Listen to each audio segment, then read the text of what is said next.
Welcome to This Love in Action. My name is Rachel, And I'm Kevin. and This Love in Action is a podcast we put together to peel behind the veil of what a successful, connected marriage looks like, to have all the real conversations that we have behind the scenes in front of the camera, so that way we can share them with you all. So, for today's conversation, we want to talk about something that is not discussed enough in our society, which is Hormones. hormones and how they impact relationships. Yeah. And like my felt sense on this, and when we're talking about hormones, I'm primarily focused on women's hormones. Yes. But one of the major things that came through for me over the last few weeks was this understanding that when we're in sex education as kids, you learn how to put a condom on a banana, and you learn about birth control, and you learn about herpes and all these things. You know what you don't learn? About women's cycle. You don't learn about the many phases of menstruation, and yet it impacts 50% of the population and influences everything.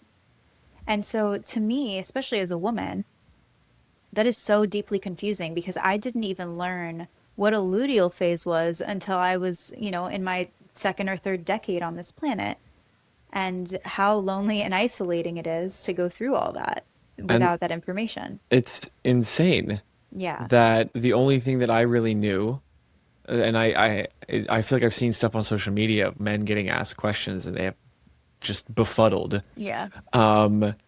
And I didn't even realize there was more to a period or your cycle outside of just like you were bleeding. Right. And that was like, and that period of time, like, okay, we knew about PMS because it's been like, oh, that time of month, and it just uses a derogatory Totally. thing rather than a level of understanding. Well, it's been interesting, like as a woman too, because I remember as a preteen, I would start to see my friends go through their, like, experience their cycle for the first time. And I remember like even saying aloud at some point that, like, oh, everybody blames it on PMS, but like they're just being bitches. Mm, And like the misogyny in that, first of all. And secondly, like, gosh, like such a point of ignorance, because to now be someone who has PCOS, polycystic ovarian syndrome, now called PMOS, it's because they now see that it's a metabolic syndrome.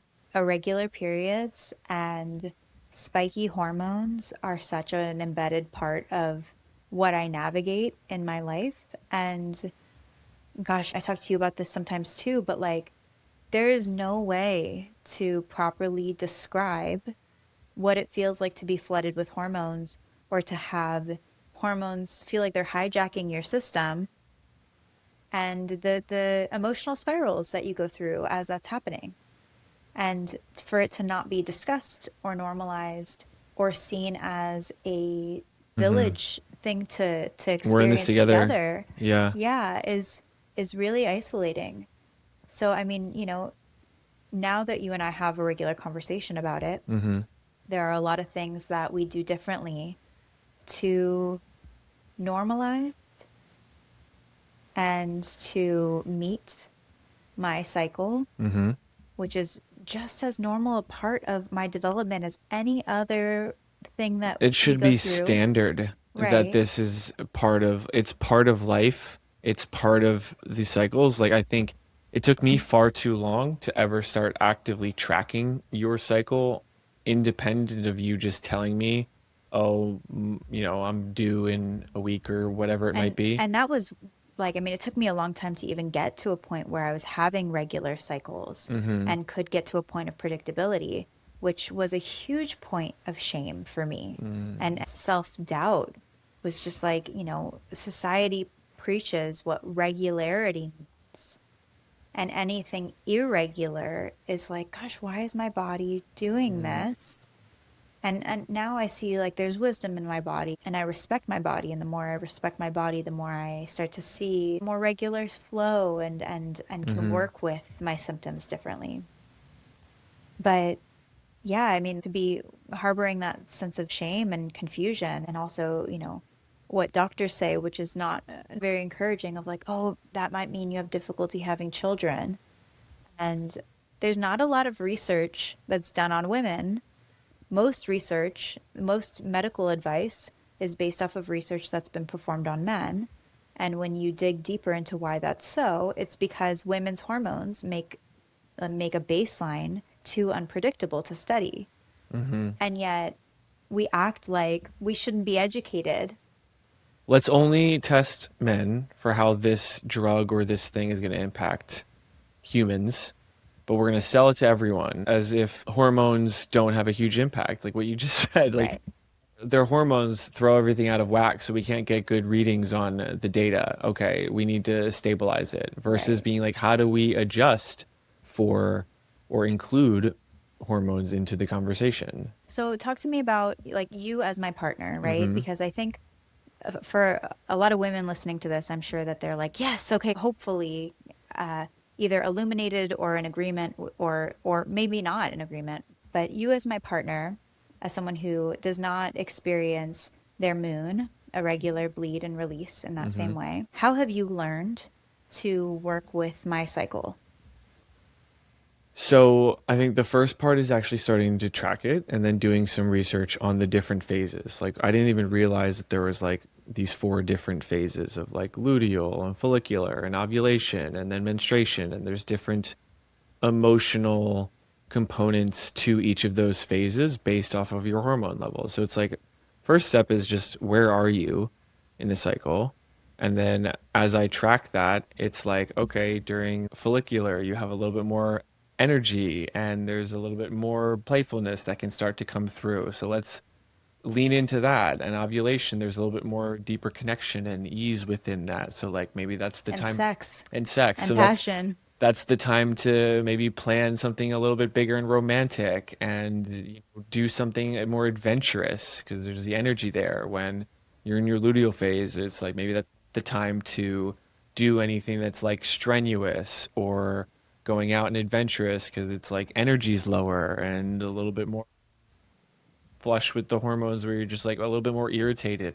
Yeah, I want to dive into the luteal for yeah. a moment, because so just for context, luteal is typically where the association of like, oh, are you on your period? Like the PMS Mm-hmm. can come through. And again, if you like look at the roller coaster of hormones that women's bodies are going through during this time, and you stay curious with them, no one is out to get someone else. Like women are experiencing a flush and drop in hormones that is so dramatic, Mm-hmm. that's highly destabilizing. Can you try and describe a little bit of What it feels what that like. feels like? Because you said it was hard, but I think that would be Oh, helpful. yeah. Gosh, it's challenging to describe. So I would say there are times where you just feel bloated, where everything feels stimulating, where your body feels sensitive to touch, where there is just like a high level of receptivity, too many inputs going on, Mm, almost like there are live wires inside. mm, And, you know, hormones have a way of kind of bringing dormant issues to the surface. So I know a lot of people deal with rage or have arguments during their cycle. And I don't want to speak on behalf of all women, but for me, at least, what I've started to find is that it's usually not that these are new situations that don't have any merit to discuss. Perhaps the intensity of how big whatever problem comes up is not matched by how I'm responding in the moment, because my baseline intensity levels are so high. My hormones are just mm-hmm. so elevated. But what I'm learning to find is that there's wisdom in what ends up bubbling up. But I also find that there's a lot of wisdom in a more gentle approach, right? Like you being more compassionate or nurturing, or, like letting me cry. Like there might be times where like I just want to cry and I don't know why. Hmm. Or I watch a commercial and I start crying, or I hear a song and like it reaches a point of climax and it just breaks something open in me. And Hmm. and so and it can be confusing to experience that, and this is a monthly situation. And at times it can feel like you're completely different people during different times of the month because there's just such a different chemical makeup, hormonal makeup during certain parts of the cycle. And it's hard. I can't speak on behalf of people with like kind of traditional, normal, quote unquote, cycles. But yeah, for someone with PCOS, like I have, like the intensity is big. And there are times where I feel depressed or quite low. And there's an awareness of like, okay, there's nurturing, there's tenderness, there's reframing, all the stuff that I do to maintain my mental health, my mental hygiene is extra important. Cravings spike, and that can lead to feelings of shame or self-doubt, especially when insulin resistance is part of the makeup. Hmm. So cravings for certain bodies don't translate in the same way as they do for other bodies. Hmm. Like there's more of a long-term implication to them. Um, but yeah, it feels like your pants are too tight, you're on the verge of sweating, you are like someone's asking you 15,000 questions, there's a high-pitched voice, you feel unsexy, and uh, you don't want to go anywhere sometimes. Like Yeah. you kind of just want to hide or like cry or nothing feels good. And Hmm. yeah, I don't know if that helps, but that's It does. I mean, I think there's just curiosity in it all. And I think you also highlighted something really important, which is you said hormones can add intensity to things, but it doesn't create things. So in the form of our relationship, there could be more intensity with you feeling something or irritated about something and bring it up in a way that's a little bit more intense. But that issue was there before. yeah. I mean, I do want to caveat because I've seen and heard of situations where like women are pregnant, for example, and they're just like, I can't even look at my partner, The you way know, that he's breathing which again, like, yeah, exactly, which is not, I don't think that they want their partner to not breathe, you of know? course. So I don't have enough information about how all of this works to properly represent it. But Okay. I guess in the dynamic of our relationship, Mm-hmm.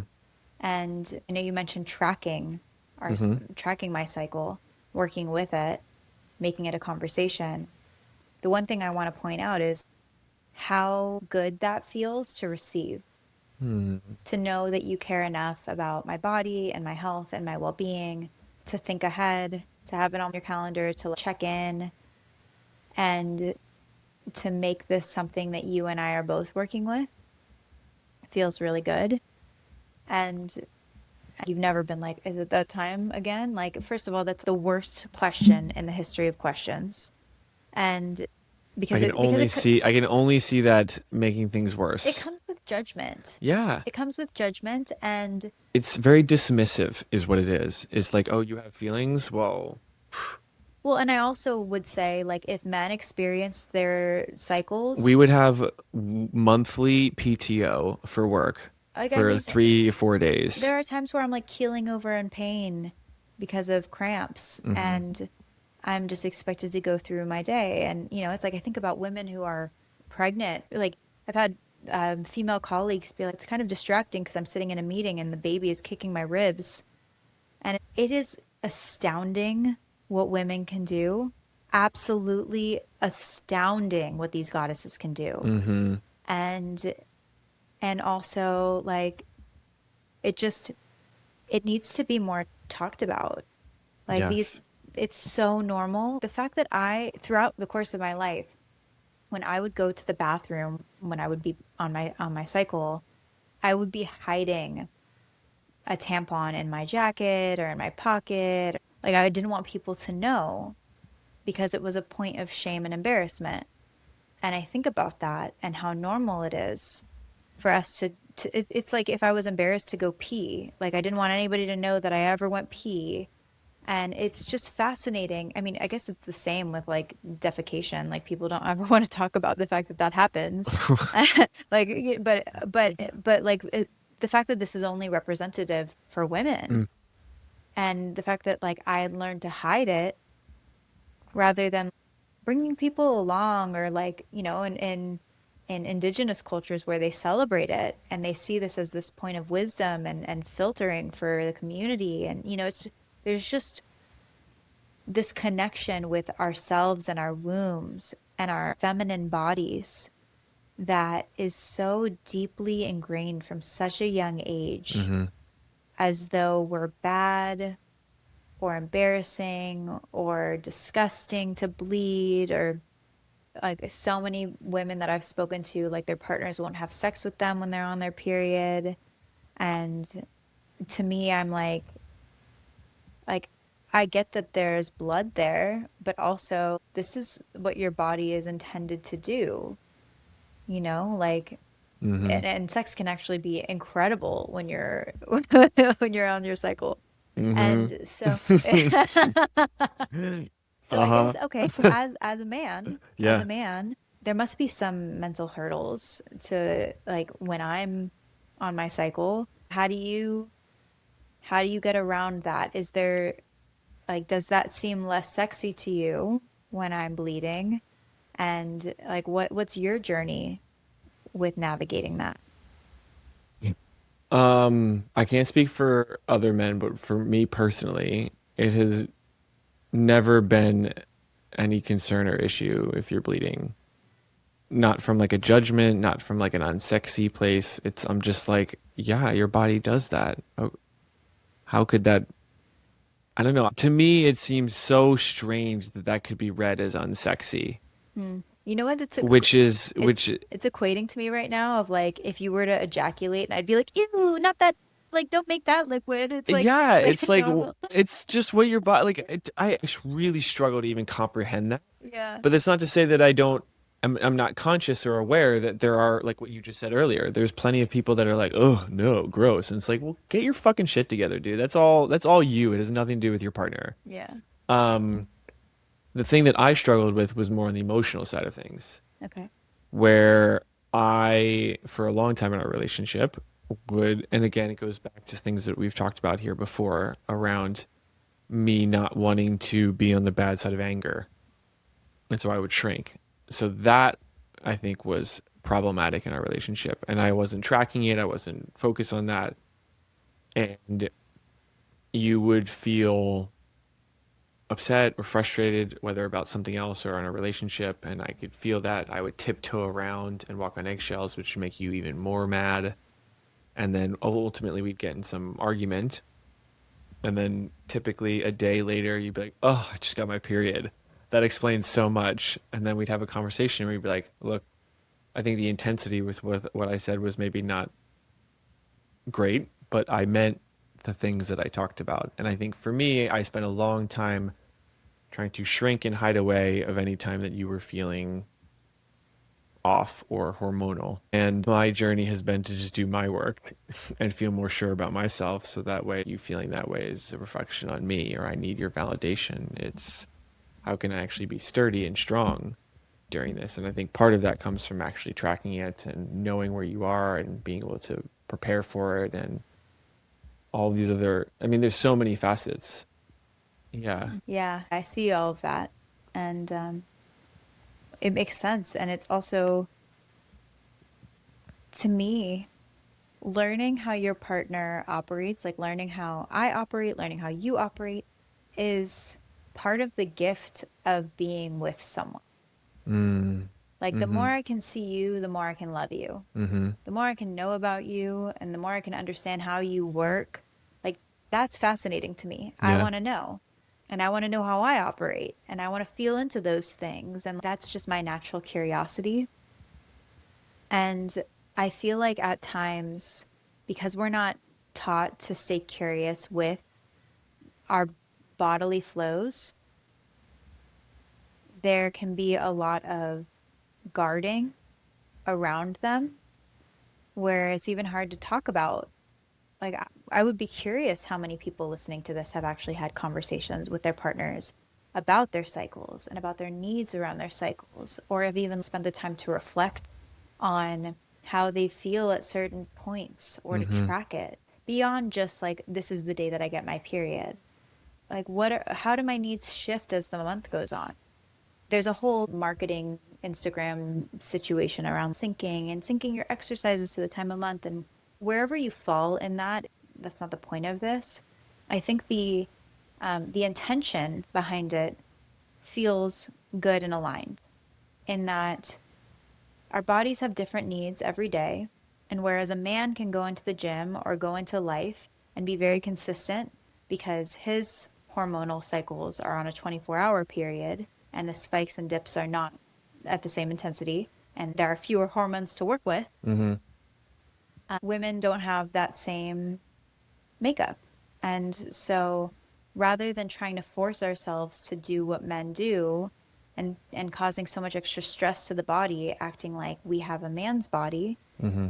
I think it's really healthy for us to introduce a different way of seeing how we move through the world and inviting us to do it in our own like dignified, divine feminine way.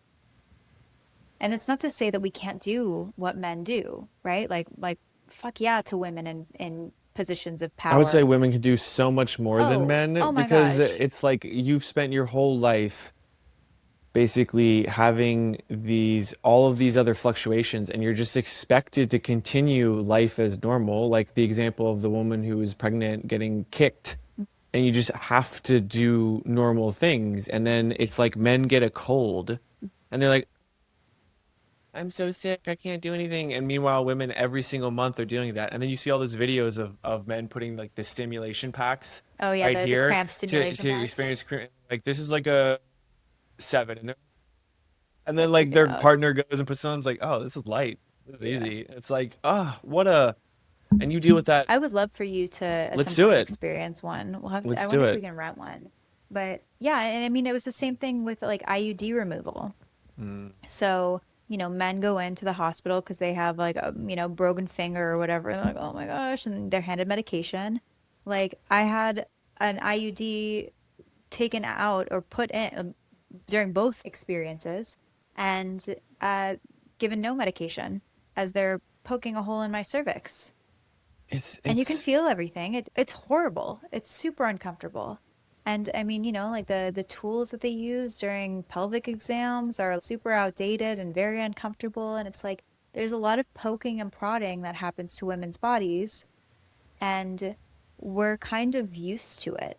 And we act like that is the norm. hmm And so going back to us doing it differently, us learning how to be nurturing with our own bodies, it's no wonder that we haven't learned to be nurturing with our own bodies because that hasn't been what's been modeled for us in this like kind of male dominant patriarchal setup. even the positioning that women give birth in right now is not good for them to give For birth the in. women. For the women, Hmm. it's designed and set up so that the male doctor, Or any doctor. well, now, yes, but Female when it doctor. was designed, Uh-huh. it was meant, but for now, doctors to sit in a chair and be comfortable while they're delivering a Yeah, I baby. imagine if a woman invented that setup, that a woman would have been like, what is the delivering pregnant woman need? Right. Yeah.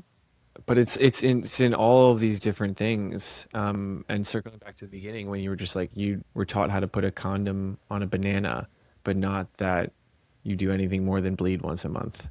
And what does that mean? What are hormones? How do they impact your mood, your appetite, your everything? Yeah, there's a wealth of information here, and I feel like we're just scratching the surface. For those of you listening at home, I would be curious to know what this is triggering within you and what conversations you can have with your partner to either align on how your hormone experience influences your life and your relationship or each other. And love to hear it. Leave a note in the comments. Let us know what came up for you. And If you have any questions or suggested topics or opinions, definitely let us know. We are all ears. So if you like what you heard, tune in next week on Wednesday, this Love in Action podcast, and follow us on all social media platforms at This Love in Action.